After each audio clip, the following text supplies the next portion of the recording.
चांगलं लागतंय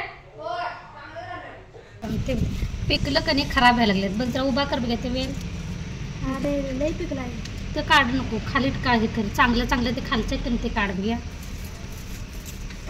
कशानं खराब व्हायला लागले काय माहिती उभा करायचं काठीवर काठी सर इकडे हां तिकडे खिडकीच्या पलीकडे ठेव उभा करून ठेव खिडकी हां त्या काठीला का नाही टच कर म्हणजे हा भिंतीला तसं इकडल्या बाजूला तिकडं भिंतीवर ठेव ते पडणार कसं काठी भिंतीला टेकली इकडे कशी म्हणाली का अशी वर आहे ना की हां तिकडली साधी काय तर ते वेल लागेल चांगलं आहे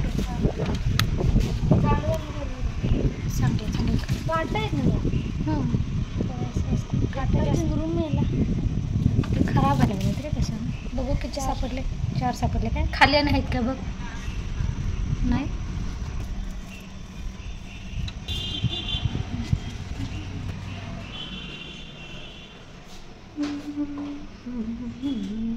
आपल्या वेलीचं 4 टोमॅटो तरी चांगले भेटले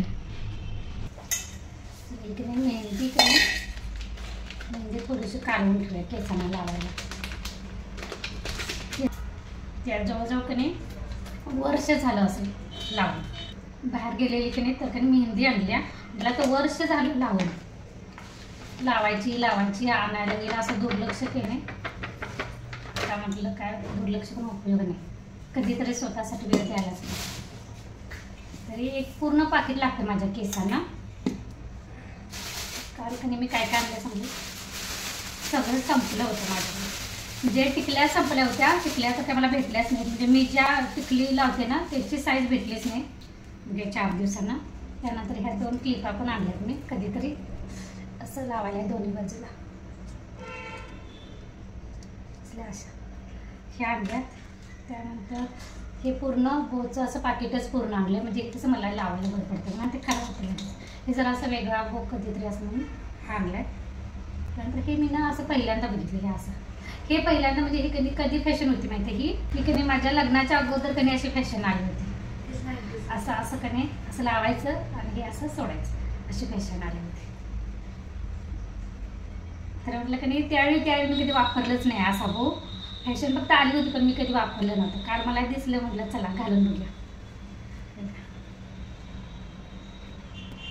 त्यानंतर ह्या किटकॅटच्या पिना पूर्ण पाकिटच आणून ठेवलं कधी पण बरं पडतंय म्हणून कारण सारखं जाणं होत नाही आणि हे साडीच्या पिना कधी मी आता ह्यावेळी वेगळ्या आणल्या तेव्हा खाली असं बॉल असतं की नाही छोटे छोटेसे तर असे साडीच्या पिना आणायच्या म्हणजे कसं ब्लाऊजमध्ये लावताना ब्लाऊज खराब नाही होत आपल्या ज्या रेग्युलरच्या साध्या पिना भेटतात की नाही त्यांना असं काढायला गेलं की नाही साडी तिथे ब्लाऊजचं तिथलं शोल्डरचं असं फाटते कधी असे धागे निघून येतात त्यामुळे की नाही आता हे अशा कधी अशा बॉलच्या पिना आल्या तेव्हा खाली कधी इथे असे बॉल असं म्हणजे इथे कधी धागे अडकत नाही तर असे आणले हे पण भेटलं म्हणजे याचं पण मी कधी पाकिट आणलं त्यानंतर हे ॲलोवेरा जेल हे ॲलोवेरा जेल पण माझं किती महिने संपवून झालं होतं ते कसं मला आंघोळ केल्यानंतर कधी मी पावडर वगैरे अजिबात लावत नाही म्हणजे मला असं कधी माझी त्वचा पण कोरडी आणि मला ते पॉन्ड्स वगैरे असं वासानं ना असं मळमळ्यासारखं होतं आणि मला आवडतच नाही असं वेगळंच काय फिलिंग येतं त्यामुळे मी कधी लावत नाही आणि कुठली क्रीम पण मी लावत नाही माझा चेहरा धुतला की अशीच असते मग मी कसं प्रत्येक वेळी पहिल्यांदा कधी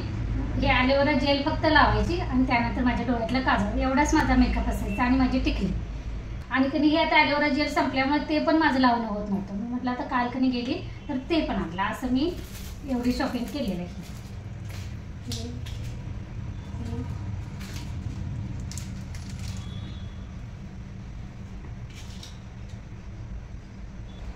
चला आता मेहंदी कधी काढून ठेवूया 4-5 तास तर कधी भिजवून ठेवायला लागते मी थोडंसं कधी लिंबू असला तर लिंबू घाला आता लिंबू माझ्याकडे आहे पण व्हिनेगर पण आहे तर व्हिनेगर घालते एक टोपण कधी व्हिनेगर घातलं या मेहंदीमध्ये माझी ही नॅचरल हर्बलची मेहंदी आहे ह्यात कधी कुठलं केमिकल वगैरे नसतं आणि कुठल्या केमिकलची कधी मेहंदी वापरायचीच नाही म्हणजे काही डार्क येते मग त्यात कधी केमिकल्स वगैरे मिक्स केलेलं असतं ती मेहंदी कधीही वापरू नका कारण त्यानं कधी तुम्हाला तात्पुरता आनंद भेटेल कारण नंतर कधी केस जास्त गळायला लागतात किंवा जास्त पांढरे व्हायला चालू होतात त्यामुळे कधी तसे केमिकल घातलेली मेहंदी कधीच वापरू नका अशा हर्बलच्या ज्या असतात ना मेहंदी तेच वापरायचे आता पाणी गरम करून मी पेस्ट बनवून ठेवते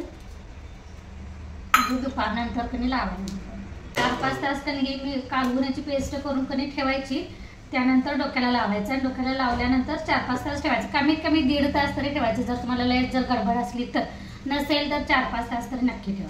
कारण हार्बलचं असते त्यामुळे काय साईड इफेक्ट इतके होत नाही केसांना. तर लोखंडी तवा किंवा लोखंडी भांडं असेल ना तर त्यात कणी भिजवायची. कारण त्यातनं कणी ते लोखंडामधून आपल्याला आयर्न पण आपल्या केसांना कणी भेटते. माझ्याकडे नाही आहे का आहे तो माझा कणी चांगला भाकरीचा तवा आहे, त्यामुळे तो काय मी खराब नाही करणार. आणि स्टीलच्या भांड्यामध्ये ठेवूया असंच. इथं कणी माझी देवपूजा पण झालेली आहे. त्याला कपडे मशीनला कणी पहिल्यांदा लावून घेऊया.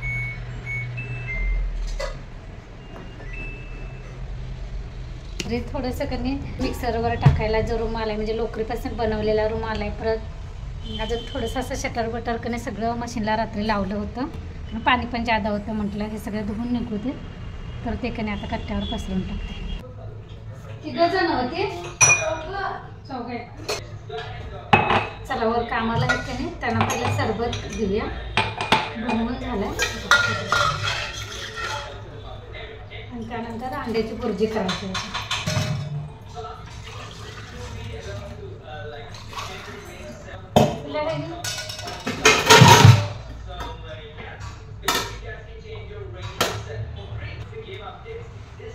पिलूला काही भूक लागली कधी असं चिकटून लागते म्हणजे ते खातात. थांबत मला दाखवून कसं करते. त्यानंतर अंड्याची भुर्जी त्याच्या बाबांसाठी करा.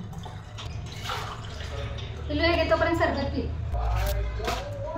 त्याने मी 2 चपाती केलेले. आता नेल्याने असं चिकटव त्याला ऑमलेट करून देतो म्हणजे ते दोन्ही चपाती पटकन संपतात.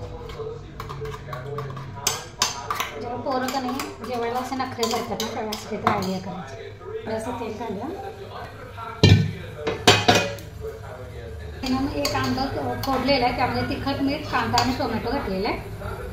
आणि असं फेटायचं.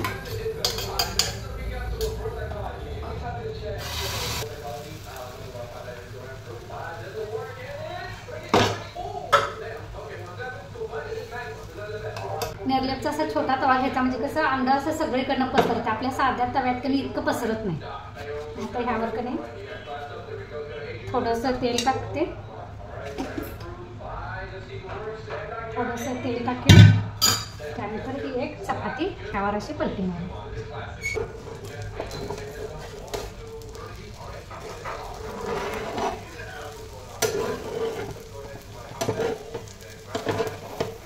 त्यानंतर कधी या चपाती सहित कधी आपण पलटी मारू. हे माझं कधी एका अंड्याचं असल्यामुळे एकदम असं पातळ झाल्यामुळे कधी असं पलटी मारायला पटकन आलं नाही.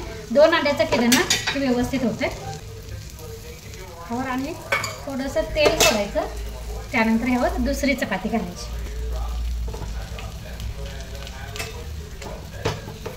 आणि असं दोन्ही बाजूने आता चपाती व्यवस्थित भाजून घ्यायची.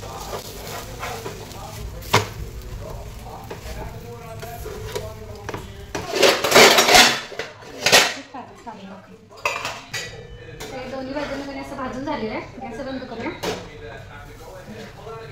असं मध्ये ऑमलेट आणि दोन्ही बाजूला म्हणजे एक साथीने दोन्ही चपात्या संपू शकतात.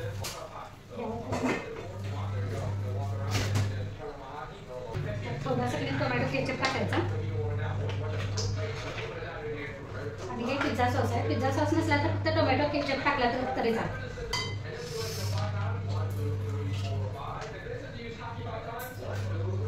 पूर्ण चपातीला असं लावून द्यायचं. केचप आता माझं संपलेलं आहे. जितकं असेल तितकंच फिरून करून म्हणजे कसं गोडसर अशी चव येते ना त्यामुळे. अजून एक वेळ होईल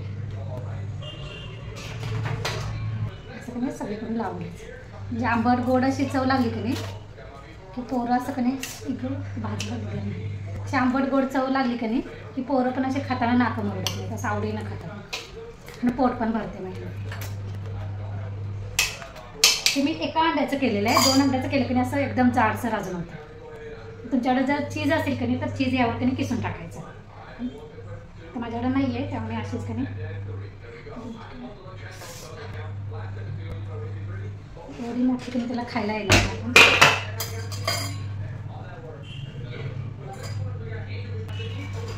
मधून कधी आपण कट केलेलं आहे कारण मोठी झालेली आहे ना.